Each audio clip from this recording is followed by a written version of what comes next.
Ça, c'est un projet qu'on avait dès le début, en fait. C'est allier, voir, explorer un peu la parole, le mot dans sa forme écriture théâtrale, écriture aussi, la parole comme véhicule de la pensée, la parole comme la parole poétique, et très vite, ça nous amène à glisser vers la musique, la musicalité de la langue.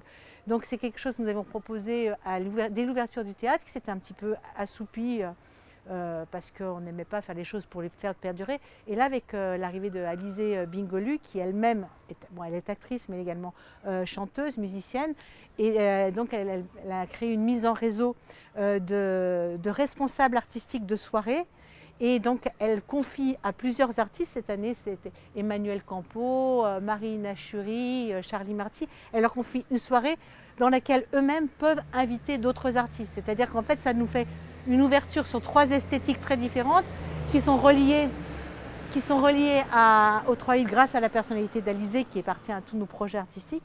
Et donc, c'est vrai que pour nous, il n'y a pas, nous essayons au niveau de la diversité aussi qu'il n'y ait pas de barrières, de genres trop séparés les uns des autres. Et pour nous, c'est vrai qu'on glisse très vite dans le rythme de la parole, à la musicalité, puis à la musique, puis à la création et à l'écriture poétique et musicale.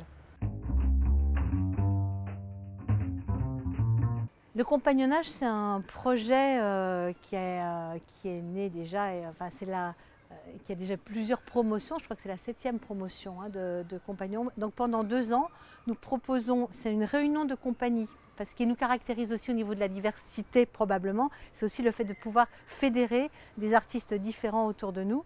Et donc le compagnonnage, cette année, ils sont 13 jeunes comédiens qui sont engagés pendant 2 ans. Ils ont des formations très diverses, effectivement, qui incluent la musique, le travail sur l'alexandrin, le travail corporel, enfin, une formation complémentaire, mais ils ont déjà fait des écoles de théâtre, ils sont déjà acteurs, ce sont des jeunes acteurs. Et ils sont associés à la démarche artistique d'une quinzaine de compagnies, principalement sur la région, et la grande région Auvergne-Rhône-Alpes. Et au NTH8, ils sont très investis dans nos créations, c'est-à-dire qu'ils travaillent par exemple beaucoup avec Vincent Badi sur la collecte de paroles d'habitants qui aboutit à des représentations publiques. Ils sont associés à nos ateliers poésie, mais aussi ils sont à l'intérieur de nos créations théâtrales. Et voilà. Et avec nous et avec d'autres équipes qu'on peut retrouver au CDN de Montluçon, qu'on pourrait retrouver avec les démarches d'Anne Courel sur la région, qu'on peut à Valence, entre autres. Mais beaucoup, il y a un axe fort au NTH8 et ils accompagnent vraiment nos démarches artistiques pendant la durée de ces 2 ans.